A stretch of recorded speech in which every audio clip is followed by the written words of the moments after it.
الحمد لله على إحسانه والشكر له على توفيقه وامتنانه وأشهد أن لا إله إلا الله وحده لا شريك له تعظيما لشأنه وأشهد أن محمدا عبده ورسوله الداعي إلى رضوانه اللهم صل عليه وعلى آله وأصحابه وإخوانه أما بعد.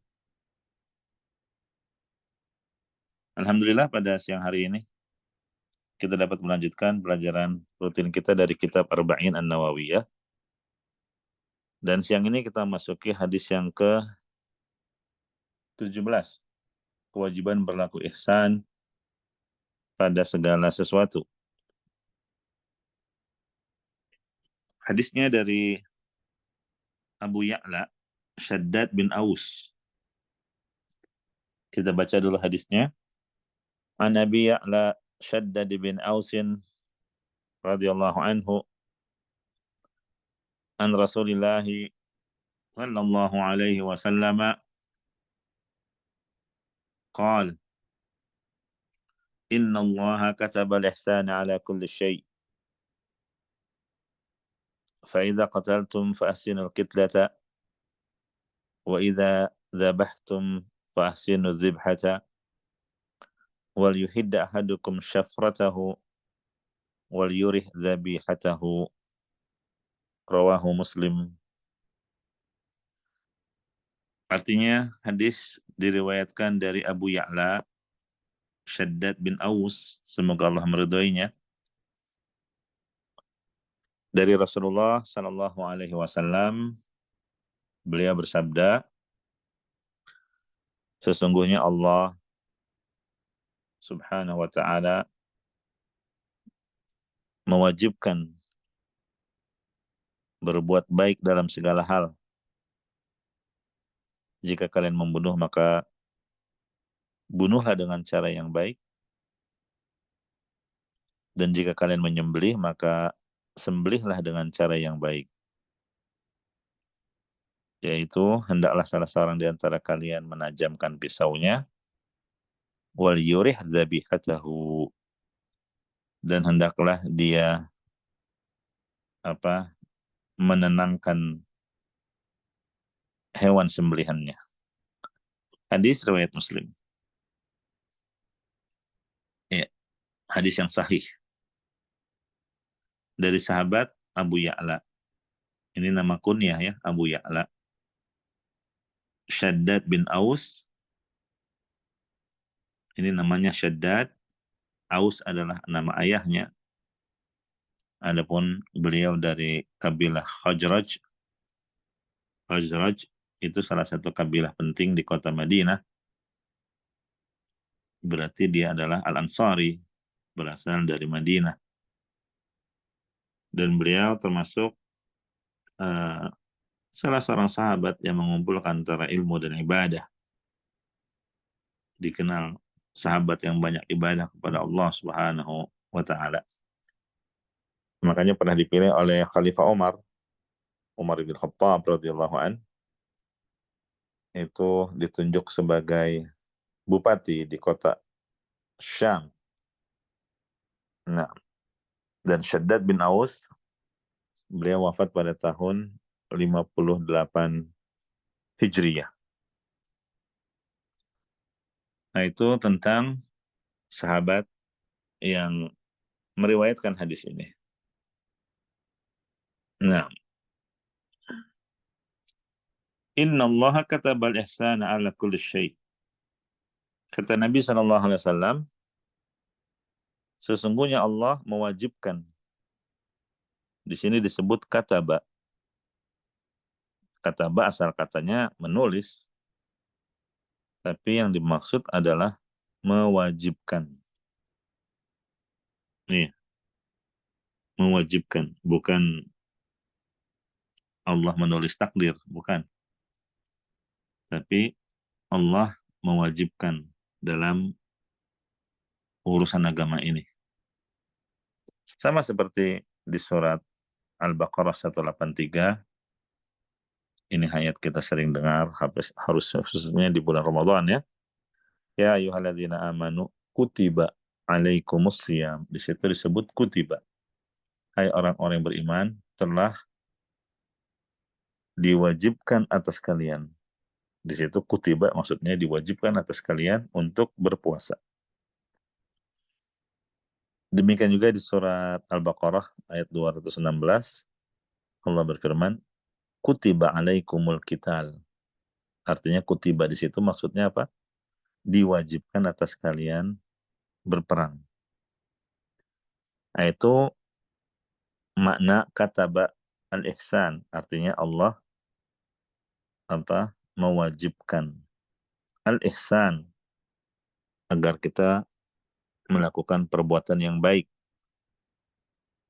Ini di antara hal yang Allah wajibkan kepada kita selaku hambanya. Allah mewajibkan kita ya segala bentuk perbuatan baik ya dalam segala hal yang disebut dengan ihsan.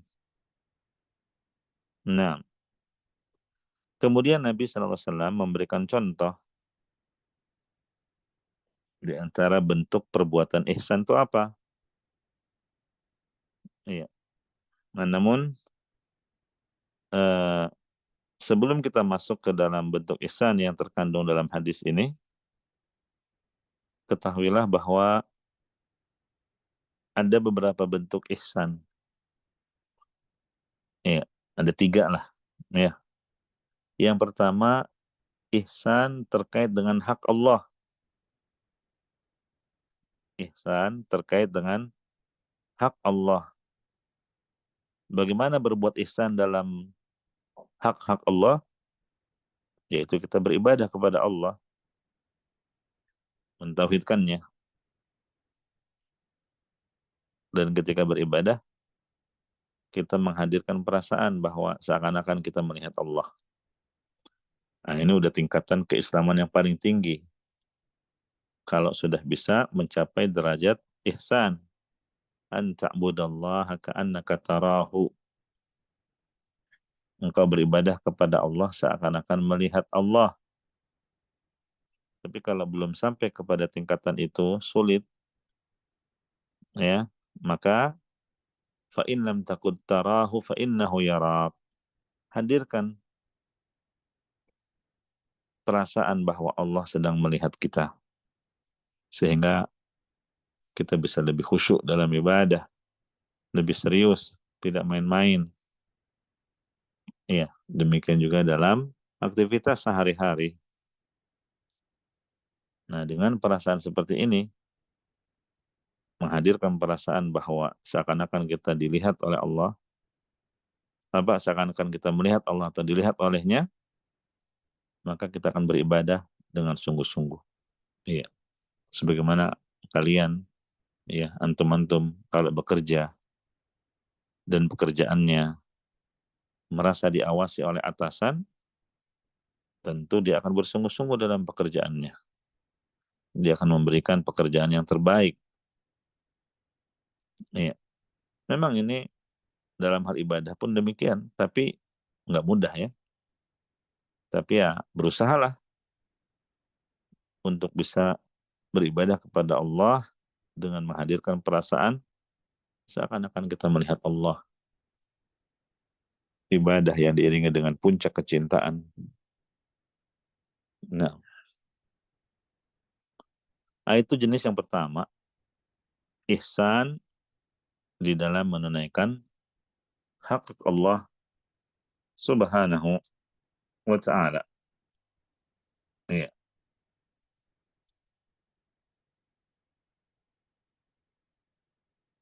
Kemudian eh, terkait dengan ihsan dalam hal ibadah, yaitu memperbaiki cara ibadah kita. Karena ibadah akan diterima oleh Allah kalau terpenuhi 2 syarat, yaitu ikhlas, bersih dari kesyirikan, baik syirik kecil apalagi syirik besar. Kemudian yang kedua, kita berusaha dalam menjalankan ibadah mengikuti tuntunan Rasulullah SAW yang diistilahkan dengan ittiba. Ya, ini dua syarat mutlak ibadah apapun. Jadi nggak cukup niat ikhlas, tapi caranya juga harus sesuai sunnah. Iya, harus yang disyariatkan dalam agama kita. Ada contoh dari Nabi kita, Nabi Muhammad SAW. Nah, kemudian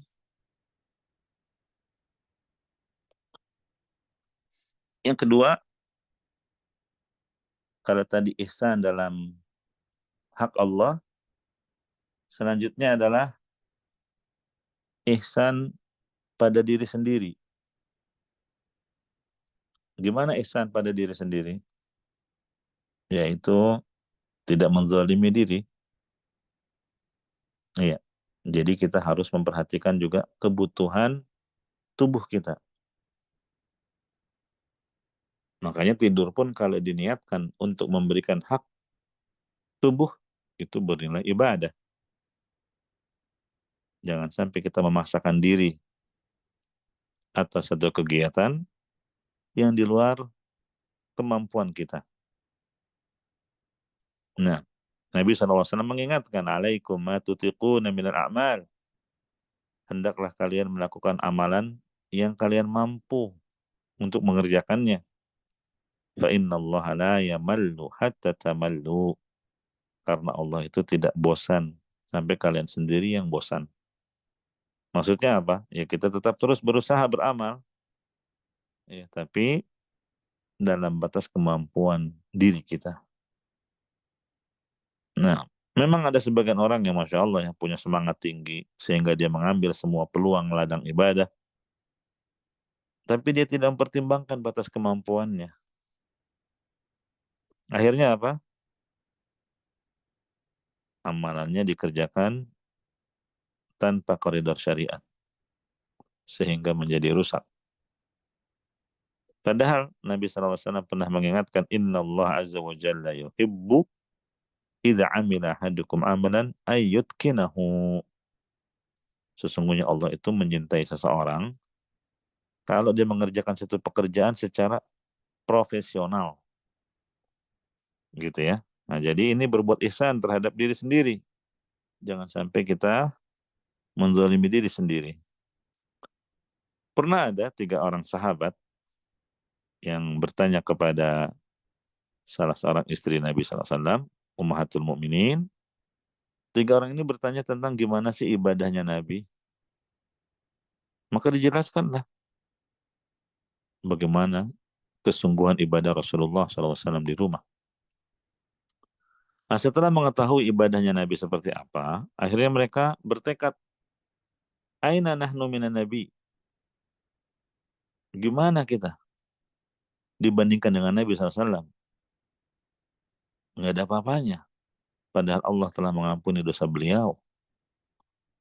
Akhirnya mereka masing-masing bertekad untuk bisa menyaingi Rasulullah SAW dalam ibadah. Orang pertama bilang, Amma ana fa inni usallil lail abadan. Kalau begitu saya akan sholat malam terus menerus, nggak tidur. Nih, orang kedua bilang ana asumun dahar wala uftir. Kalau saya mau puasa terus setiap hari. Nih, orang yang ketiga ana atazilun nisa fala tazawwaj abadan. Adapun saya, wah saya nggak mau nikah lah, ya mau fokus ibadah aja. Nah, itu mereka sangat bersemangat untuk beribadah, tapi ya berlebihan. Makanya Nabi SAW begitu mendengar tekad mereka bertiga, Nabi datengin. Antumul ladzina qultum kadza wa kadza. Kaliankah yang bertekad untuk melakukan ini dan itu? Iya. Maka Nabi bantah. Saya demi Allah orang yang paling bertakwa. Tapi saya berpuasa. Iya. Anak asum. Iya. Wa uftir. Tapi saya juga berbuka. Nggak puasa tiap hari. Saya juga sholat malam, tapi juga sebagiannya tidur, nggak sholat tiap sepanjang malam. Wa tazawwajun nisa, bahkan saya menikahi perempuan-perempuan. Iya. Faman ragiba an sunnati falaysa minni. Nah, itu sunnah dariku. Siapa yang menyelisihi sunnahku, tidak suka dengan sunnahku, berarti dia bukan dari golonganku. Lihat ketiga orang tadi, ya, mereka ditegur oleh Nabi SAW karena tidak berbuat ihsan terhadap diri mereka sendiri. Iya, mereka apa? Telah berlebihan di dalam melakukan ibadah. Memang sih kita kagum ya kalau kita melihat bagaimana ibadahnya salafus salih. Iya. Tapi kita nggak bisa langsung meniru ibadah mereka. Karena kadar keimanan kita beda, lingkungan juga beda. Iya. Ingat, salafus salih, para sahabat, itu bisa mencapai ibadah sedemikian rupa, ya tentu dengan bertahap. Iya. Kalau kita mau melakukan ibadah yang luar biasa, ya dibutuhkan latihan secara bertahap, ya, perlahan. Sebagaimana kata Nabi SAW, Inna dina yusrun, walan yushadad dina ahadun, illa ghalabahu. Agama ini dibangun di atas kemudahan, maka jangan seseorang mempersulit. Siapa yang mempersulit agama, melakukan ibadah, ketaatan yang di luar batas kemampuannya, niscaya dia akan dikalahkan. Akan semakin berat dan sulit. Iya. Nah, ini yang kedua. Berbuat ihsan pada diri sendiri, yaitu jangan sampai kita menzalimi diri sendiri. Tidak menunaikan hak badan, sekalipun dengan tujuan untuk melakukan ibadah. Pernah satu hari Nabi masuk ke masjid, Masjid Nabawi, terus beliau melihat ada seuntai tali yang terbentang di antara dua tiang. Terus Nabi tanya, buat apa ini tali? Ada yang jawab, ini tali dibentangkan oleh Zainab. Dan ini tali nanti akan digunakan dalam sholatnya. Ketika dia letih, muncul rasa malas atau letih, maka dia akan memaksakan sholat dengan cara berpegangan dengan tali tersebut. Lihat.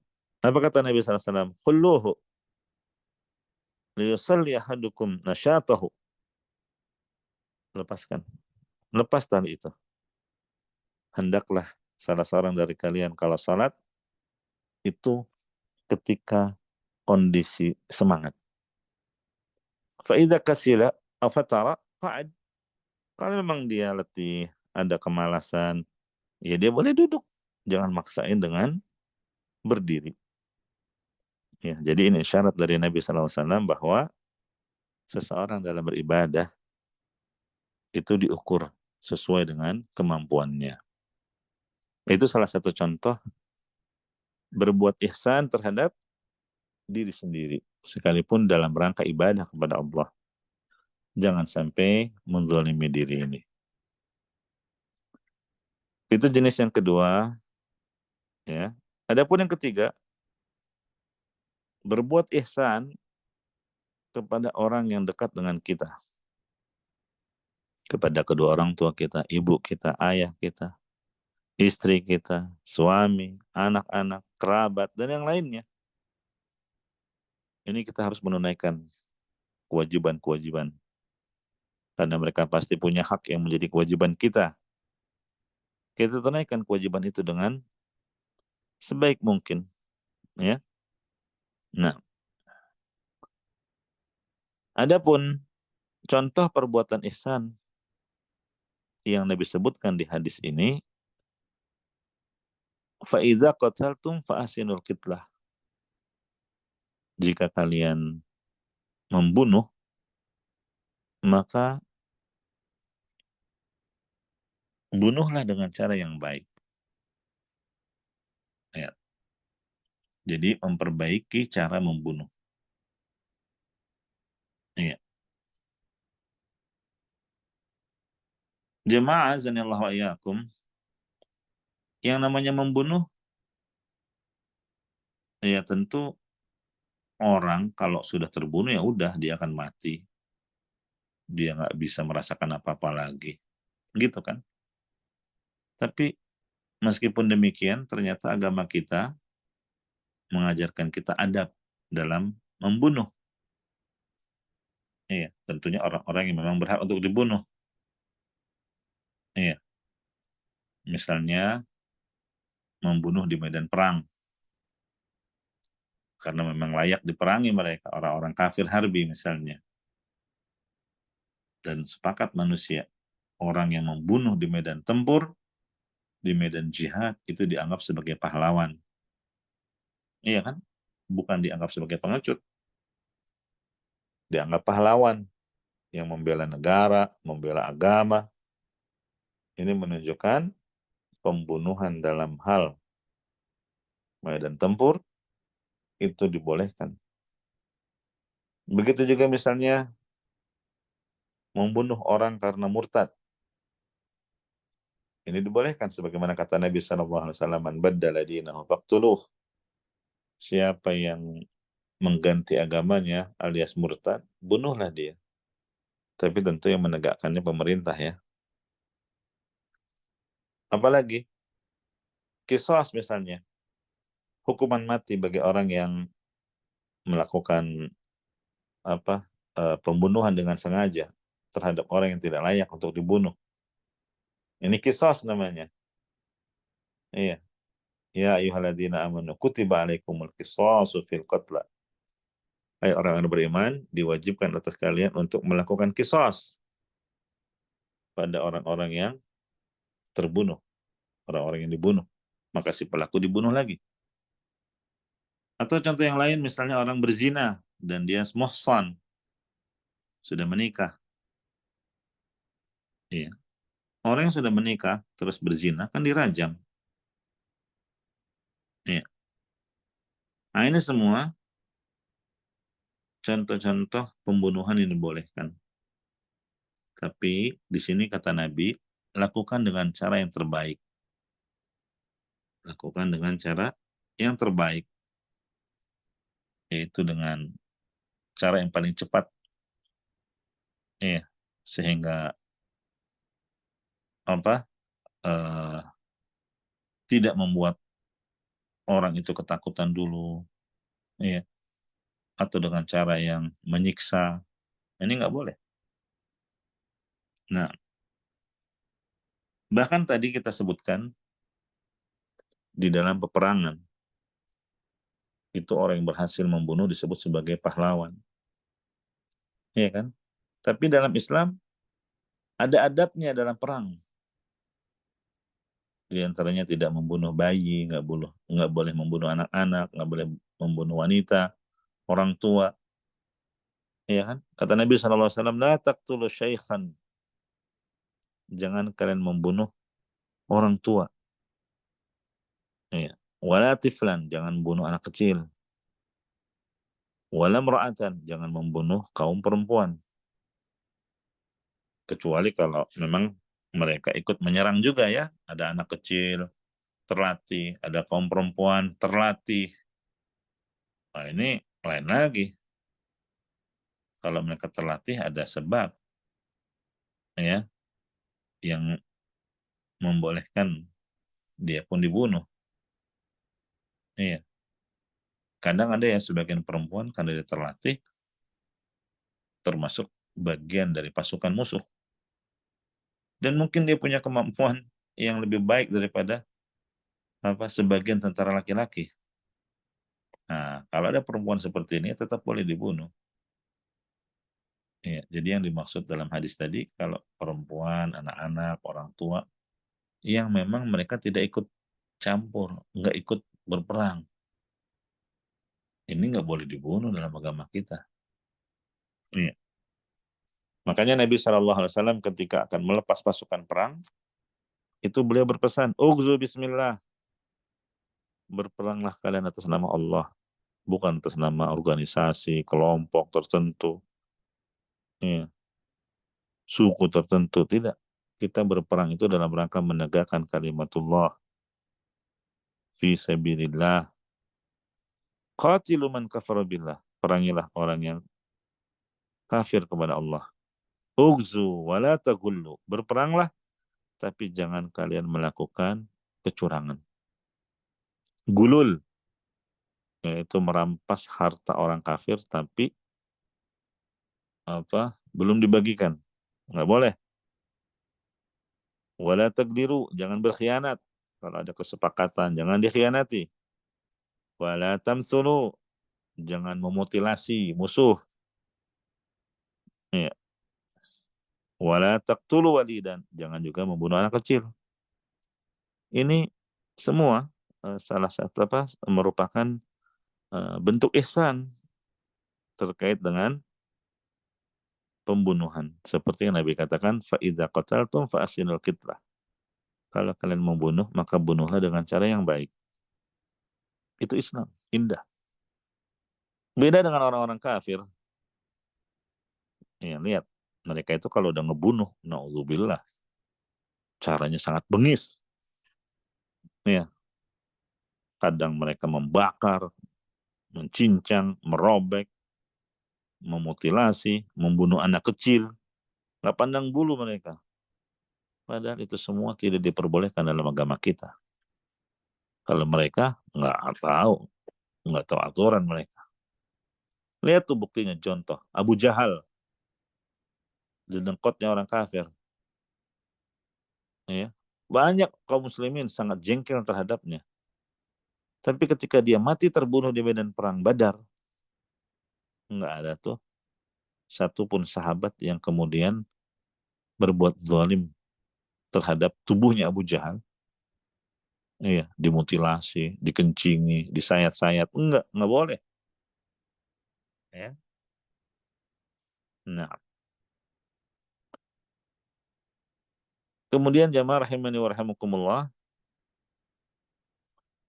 ada yang membolehkan kalau sifatnya hanya sebatas membalas dengan cara yang sama. Misal, eh, kisah yang diriwayatkan oleh Anas bin Malik. Ada seorang wanita, seorang Yahudi, ya, dia merampas perhiasan seorang wanita Ansor.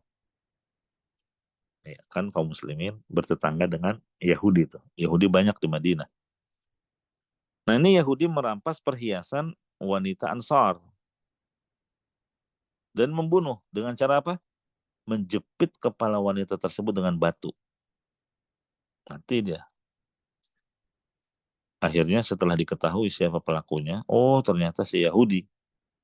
Maka Rasulullah SAW membalas dengan cara yang sama, yaitu dengan menjepit kepala si Yahudi dengan dua batu, sebagaimana cara dia membunuh wanita muslimah dari kalangan wanita Ansar. Nah, ini menunjukkan kalau sekedar membalas cara pembunuhan yang sama, itu dibolehkan. Begitu ya.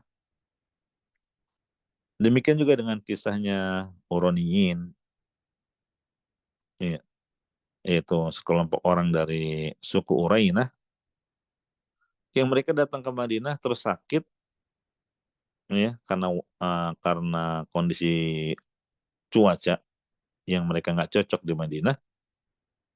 Akhirnya Nabi suruh obati mereka.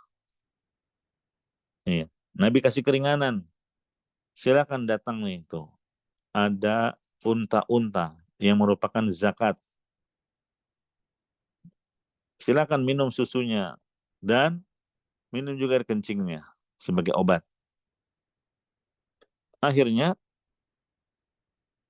Uraniyin ini, sekelompok Uraniyin ini, kabilah Urainah, melakukan apa yang Nabi sarankan. Iya. Dan ketika sembuh, ternyata marah membunuh penggembala unta yang menjaga unta-unta zakat tadi. Setelah dibunuh penggembalanya yang jaga unta itu, terus dicuri. Iya. Nah, Dicuri itu unta-unta, kurang lebih 10 ekor lah. Kan ini kan air susu dibalas air tuba ini. Akhirnya begitu Nabi mendengar ulah mereka, Nabi mengutus pasukan, kejar itu Oraniyin.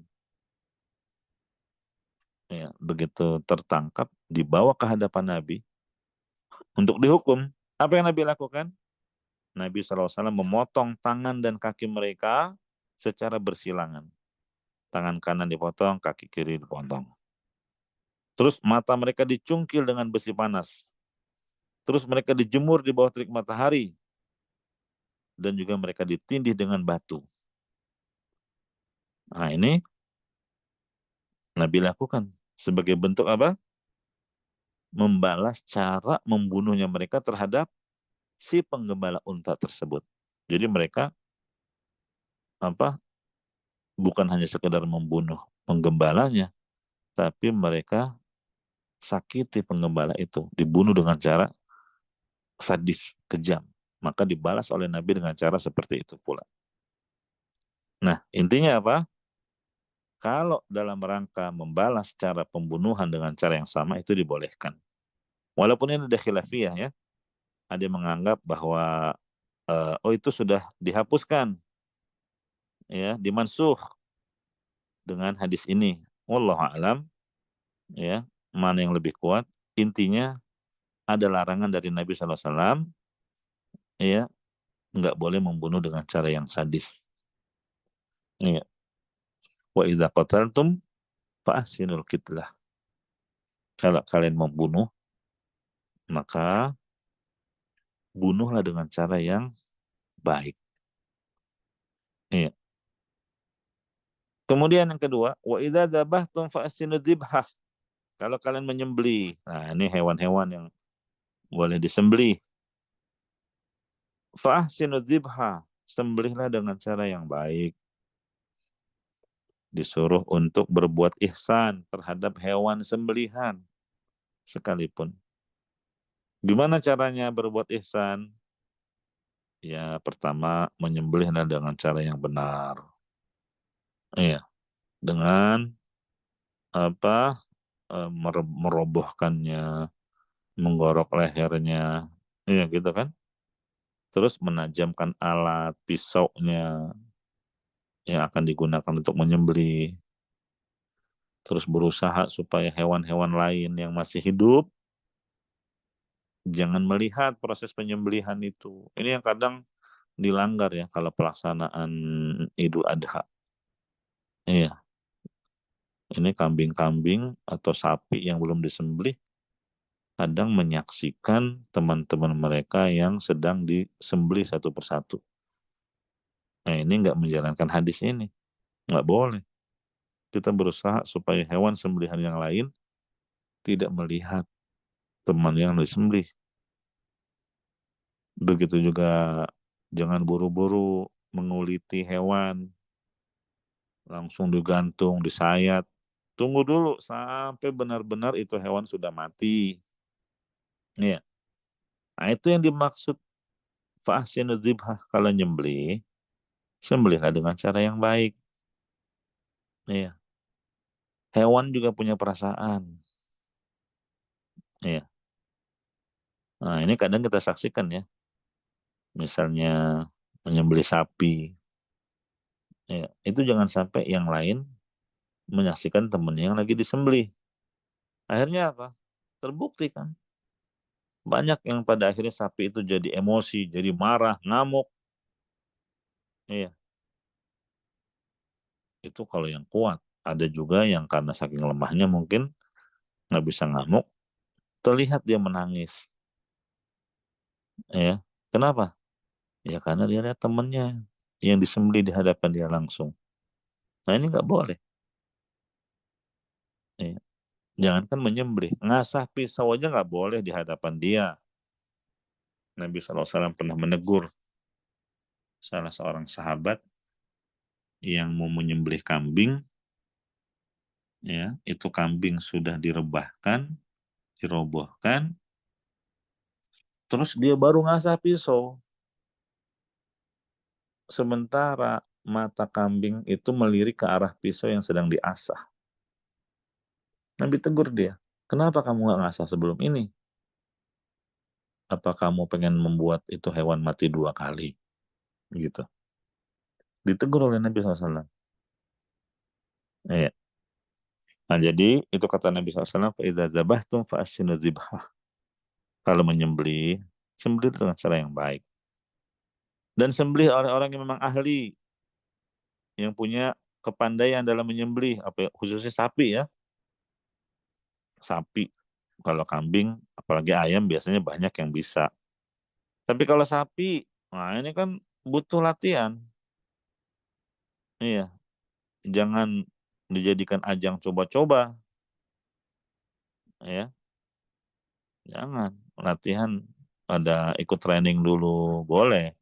Kalau proses mau belajar ya boleh aja. Iya. Kenapa? Karena kalau orang itu nggak pandai menyembelih, akhirnya apa? Hewannya tersiksa. Dia nggak tahu cara nyembelih yang benar gimana. Akhirnya hewannya yang kesakitan. Iya. Oleh karena itu jamaah sekalian, eh, begitu pentingnya masalah membunuh hewan dan Nabi perintahkan wa'asinu dengan cara yang ihsan. Itu para ulama sampai eh, memuat dalam buku fikih mereka, dibahas ya tentang tata cara penyembelihan yang syar'i. Iya. Kemudian jamaah azanillahu wa iyyakum, diriwayatkan ada seorang lelaki bertanya kepada Nabi, "Ya Rasulullah, inni la azbahu syah wa ana arhamuha." Wahai Rasulullah, saya pengen menyembelih kambing, tapi saya ngerasa kasihan. Gimana ini? Iya, kasihan, nggak tega. Apa kata Nabi SAW? Wasyatu in rahimtaha, rahimakallah. Jika engkau menyayangi kambing, maka Allah juga akan menyayangimu. Begitu. Ya, jadi, tapi bukan berarti kemudian karena kita kasihan, sayang sama binatang, menghalangi kita untuk menyembelih, itu juga salah. Tapi kalau merasa kasihan dengan hewan, akhirnya kita memperbagus cara penyembelihan, itulah yang dimaksud oleh Nabi, Allah pun akan menyayangimu. Ya, intinya kita nggak boleh menzalimi hewan. Iya, apalagi misalnya dengan cara diadu, adu domba, ya benar-benar domba diadu tanduknya ya. Apalagi dijadikan barang mainan, dijadikan tontonan, atau dijadikan target untuk ditembak, tapi nggak ada niatan untuk memakannya. Nah ini nggak boleh. Ya, nanti di akhirat ada proses kisos. Yang di kisos itu bukan cuma hewan sesama hewan. Kan Nabi SAW menyebutkan hatta syatil jalha, apa yuqala li syatil jalha min syatil qarna, kambing yang bertanduk, yang suka nyeruduk, yang nggak punya tanduk, itu nanti yang nggak punya tanduk dikasih kesempatan mengkisos. Yang bertanduk tadi yang suka nyeruduk. Nah, manusia yang mendolimi hewan pun ada kisosnya. Kata Nabi SAW, dakhalat imra'atun annar fi hirrah. Ada seorang perempuan diseret ke neraka gara-gara apa? Kucing. Iya, dia kurung, nggak dikasih makan, nggak dikasih minum, nggak dia lepas. Akhirnya apa? Mati kelaparan. Ya, maka karena kezalimannya dia terhadap hewan itu, dia masuk neraka. Ini hadis sahih riwayat Bukhari Muslim. Nah, itulah teman-teman sekalian beberapa pelajaran yang dapat kita petik dari hadis yang ke-17, yaitu kewajiban berbuat ihsan terhadap segala sesuatu. Tadi ada 3, ada ihsan terkait dengan hak-hak Allah. Yang kedua, ihsan pada diri kita sendiri, ya jangan melakukan perbuatan yang menzalimi diri sendiri. Dan yang ketiga, berbuat ihsan kepada orang dekat. Ya, termasuk juga tadi yang dicontohkan dalam hadis, ihsan dalam membunuh berbuat baik, bagaimana berbuat baik ketika membunuh, ketika berperang, dan termasuk juga berbuat ihsan ketika menyembelih hewan. Demikian Mas Jahan, silakan kalau ada pertanyaan atau ada hal yang kurang jelas untuk ditanyakan, tafadhalu, barakallahu fiikum. Saya ingin seperti yang saya silakan ibu sekalian. Silakan yang bertanya kami persilakan langsung kita bisa chat. Silakan ya.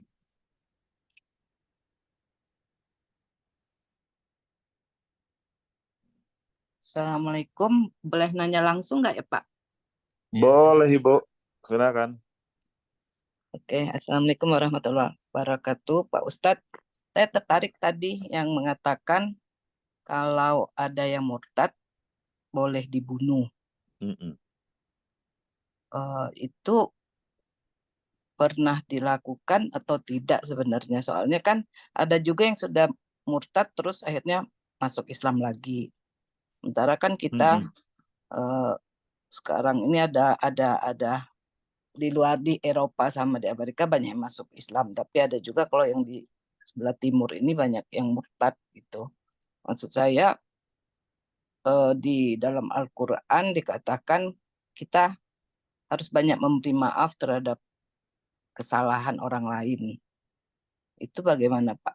Kalau membiarkan orang yang murtad itu tadi saya tuh nggak terlalu jelas apakah itu harus membunuhnya atau bagaimana. Baik, Kasih terima Pak. kasih atas pertanyaannya Ibu. Barakallahu fiik. Tadi kan kita menyebutkan contoh-contoh membunuh yang dibolehkan. Kalau dalam peperangan itu jelas. Makanya orang yang membunuh dalam peperangan disebut pahlawan, bukan pengecut. Ya kan? Itu menunjukkan hal yang wajar, namanya perang. Ya, medan tempur, ada sebab-sebab tentunya. Kita membela kehormatan diri, membela negara, membela akidah. Nah, makanya orang yang berhasil membunuh lawan itu dianggap sebagai pahlawan. Menunjukkan boleh. Nah, kemudian termasuk yang dibolehkan adalah orang yang murtad, keluar dari agamanya. Ini hadisnya sahih, Bu. Nabi yang mengatakan man baddala dinahu faqtuluh. Iya.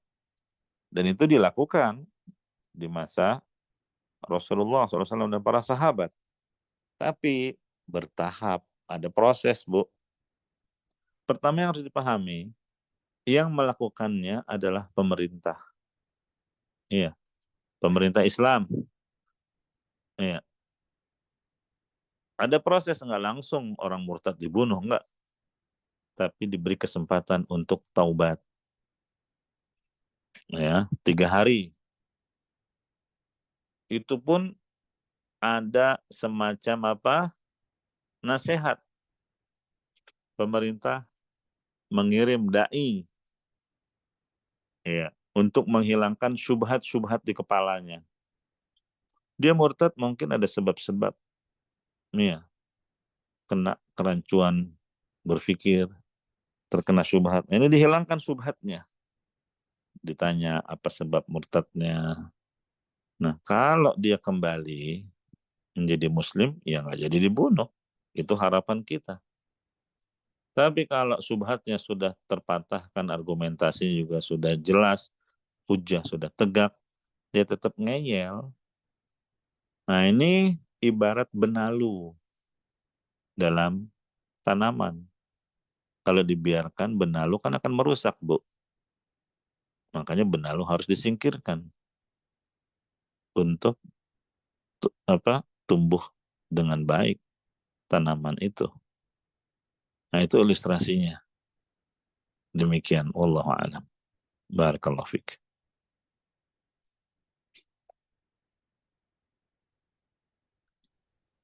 Terima kasih Pak Ustadz. Iya, sama-sama Ibu. Jelas ya? Jadi tadi 3 hari itu tadi apanya ya kalau Oh, dia murtad nih. Ya, kasih kesempatan dia untuk taubat. Ya, tapi kesempatan itu ada upaya. Coba ditemui dulu orangnya, ya. Ditemuin, dinasihati apa sebabnya dia murtad, ya. Kalau ada syubhat, ya hilangkan syubhat itu, ya. Dia punya argumentasi apa, dibantah argumentasinya. Dia punya hujahnya apa, hujahnya kita patahkan. Terus ada dialog, ya. Nah, kalau dia menyadari akan kesalahannya, terus dia mau kembali ke dalam Islam, alhamdulillah kita terima dengan lapang dada, senang, iya, daripada kita akan menghukumnya. Iya, lebih senang dia kembali kepada agama yang hak daripada membunuhnya. Iya, tapi kalau dia ngeyel, iya, apalagi membantah, apalagi kemudian menjelek-jelekan Islam, kemudian dia menyeru agar muslimin yang lain bisa seperti dirinya. Nah, ini kan sama seperti benalu tadi. Iya, namanya benalu itu membahayakan perkembangan tanaman, ya, sehingga harus disingkirkan. Begitulah ilustrasinya dengan orang yang murtad, sehingga dibolehkan untuk dibunuh. Tapi hati-hati, bukan person, individu, organisasi yang melakukannya. Ya, ini hukuman had. Hukuman had itu yang berhak melakukannya, ya, eksekutornya harus dari pemerintah. Itu pun setelah melalui proses persidangan. Demikian, wallahu a'lam. Jadi ada batasan juga ya Pak ya Oh artinya. iya, nggak kemudian Orang pas. saudara murtad mendik-mendik terus dibunuh, nggak boleh. Ya, iya itu maksud saya mungkin kalau yang awam nanti salah ini. Coba ya kita di sini kan belajar ya, jadi tahu. Iya. Gitu. Terima kasih Pak. Iya, sama-sama Ibu, barakallahu fiik. Silakan.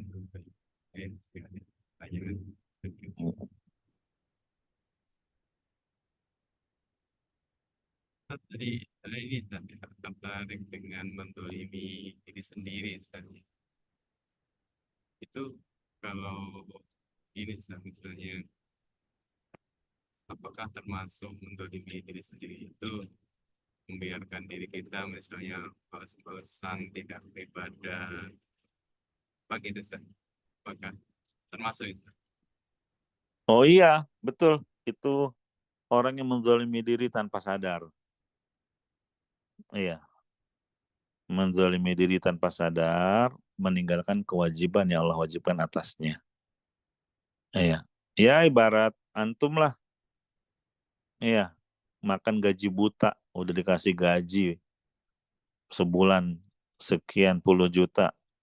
Ada tugas-tugas yang harus dikerjakan. Tapi dia malah nggak kerjakan itu tugas. Dia santai-santai, leha-leha, ya masuk sesukanya, pulang semaunya. Iya. Nah ini kan zalim namanya. Iya. Nah ini lebih dari itu. Allah yang telah memberikan berbagai kenikmatan. Kalau Allah mau cabut kenikmatan itu darinya sangat mudah. Ya. Nah, sedangkan dia tahu diciptakan oleh Allah itu untuk ibadah. Wa ma khalaqtul jinna wal insa illa liya'budun. Ini kan jelas tujuan kita diciptakan oleh Allah untuk menunaikan kewajiban ibadah. Bukan cuma kita, malah jin juga sama. Di sini nggak disebut binatang, nggak disebut hewan. Ya, kenapa? Karena hewan nggak ada kewajiban. Mereka makhluk yang bukan mukallaf. Makanya kalau ada orang, jin dan manusia, tidak menunaikan kewajiban ibadah, dia malah malas, malah leha-leha, santai-santai. Ada kewajiban-kewajiban dia tidak tunaikan, tak ubahnya seperti hewan. Bahkan dia lebih buruk lagi nanti keadaannya. Iya. Oleh karena itulah orang-orang yang seperti itu nanti di akhirat pada akhirnya menyesal ketika melihat hewan-hewan berakhir menjadi debu, kunu turaba, jadilah kalian abu, debu, tanah. Nah orang-orang ini berangan-angan, ya laitani kuntu turaba, duhai kiranya aku sama seperti hewan-hewan itu. Nggak apa-apa deh nggak masuk surga, yang penting jangan di neraka. Iya, selesainya jadi abu aja nggak apa-apa. Tapi yang nggak bisa, kita makhluk yang mukallaf, ada kewajiban. Nggak bisa kita leha-leha santai-santai, nggak menunaikan kewajiban kita terhadap Allah. Kita akan merugi nanti. Ya. Nah, itu termasuk menzalimi diri sendiri.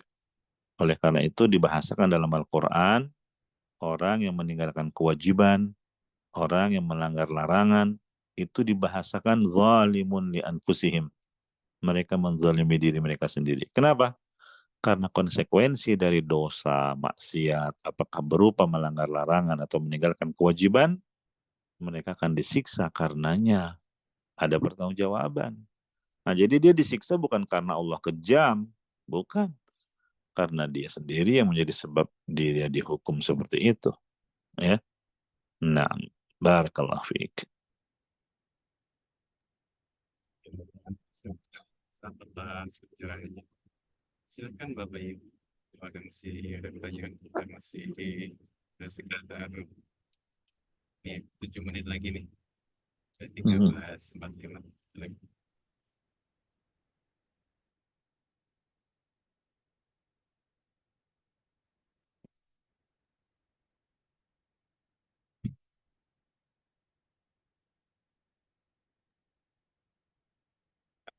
Dani. Kalau nanya lagi boleh nggak Pak Ustadz? Boleh, masih ada waktu Ibu, silakan. Ibu siapa ini? Hah? Ibu Ini siapa? saya Ibu Dian. Oh, Masya Allah, Bu Dian. Mau nanya begini, tadi kan kalau kita ibadah harus sesuai dengan kesanggupan kita ya Pak. Iya.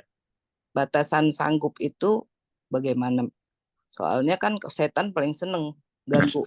Kamu nggak sanggup, janganlah, nggak usah gitu. Cuma itu aja mau nanya, batas cara kita melihat kesanggupan kita itu bagaimana? Batas kesanggupan yang sesuai sunnah Nabi SAW. Ya, jangan berlebihan. Iya, misalnya tadi kan sahabat mau tekad puasa tiap hari. Padahal paling minimal, maksimal, kita puasa itu sehari puasa, sehari enggak. Itu yang disebut dengan puasa Dawud. Iya. Ya, sholat pun gitu. Jangan sholat sepanjang malam terus nggak mau tidur. Wah, ini kan bahaya. Besoknya capek, dia nggak bisa bekerja atau ngantuk terus bawaan. Nah, makanya tidurlah sebagian malam, sholat untuk sebagian malam. Begitu. Nah, terakhir juga terkait dengan pernikahan. Saya mau fokus ibadah aja, males nikah. Kenapa? Nanti banyak kesibukan, ngurus anak, suami, ada kewajiban ini itu. Mendingan nggak nikah, mau fokus ibadah aja. Nah, itu juga berlebihan. Nggak mampu dia menjalani kehidupan seperti itu. Iya, itu yang dicontohkan oleh hadis Nabi SAW. Iya, jadi ukur kemampuan diri dalam melakukan ibadah. Nazar misalnya, nazar juga jangan dengan sesuatu yang kita nggak mampu. Iya, diukur dulu. Saya kalau sembuh dari penyakit ini, mau nazar sedekah 1 miliar misal. Duit aja nggak punya, 100 juta nggak nyampe, nazarnya 1 miliar. Iya. Atau mau puasa setiap hari. Nah, ini nggak akan dia mampu. Iya. Itu contoh-contohnya Ibu. Ya. Intinya ibadah itu diukur dengan kecocokannya, kesesuaiannya dengan contoh Rasulullah SAW. Demikian Allah a'lam. Ya, makasih Pak Ustadz. Iya. Barakallahu fiik Bu Dian.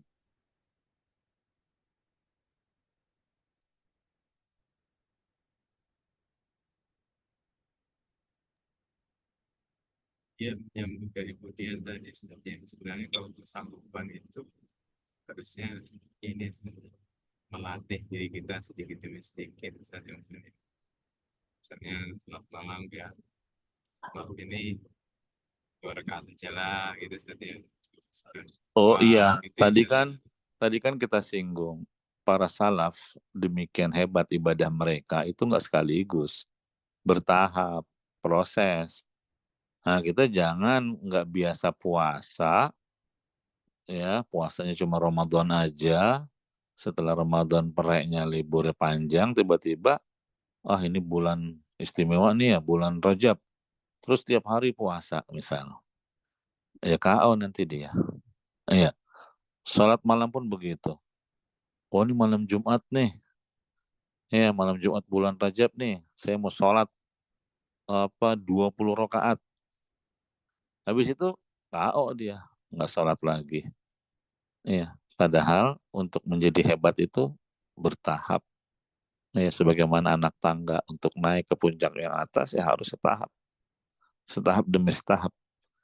Nah, ibadah pun begitu, melatih sedikit-sedikit ditambah. Ya, makanya kata Nabi SAW, amalan yang paling dicintai oleh Allah adalah yang continue sekalipun sedikit. Ya, kalau dia bisa banyak, terkumpul dua hal, kualitas dan kuantitas itu lebih bagus. Sebagaimana Abu Bakar Siddiq radhiyallahu anhu mengumpulkan dua hal tadi. Ya, kalau kita tidak bisa mengumpulkan kedua-duanya, maka pilihlah dari sisi kualitas amalan. Iya, walaupun kuantitasnya nggak sehebat mereka, para sahabat Nabi. Begitu, Mas Johan. Barakallahu fiik.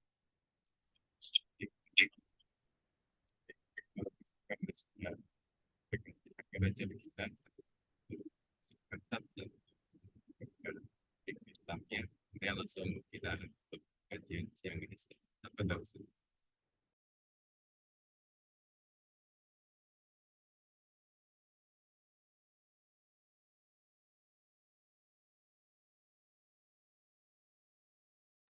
Baik, kalau nggak ada pertanyaan lagi, ya tadi suaranya terputus, afwan. Kita cukupkan sampai di sini. Semoga Allah berikan keistiqomahan kepada kita untuk senantiasa semangat dalam menuntut ilmu agama, sekalipun di tengah kesibukan kita bekerja. Ya, barakallahu fiikum wa jazakumullahu khairan. Subhanakallahumma wa bihamdika. Asyhadu an la ilaha illa anta astaghfiruka wa atubu ilaik. Walhamdulillahi rabbil alamin. Wassalamualaikum warahmatullahi wabarakatuh. Salam. Terima kasih Bapak Ibu sekalian yang sudah hadir di seminar ini. Segala improve dan keberkatan Indonesia. Sampai ketemu pada kajian berikutnya. Assalamualaikum warahmatullahi wabarakatuh.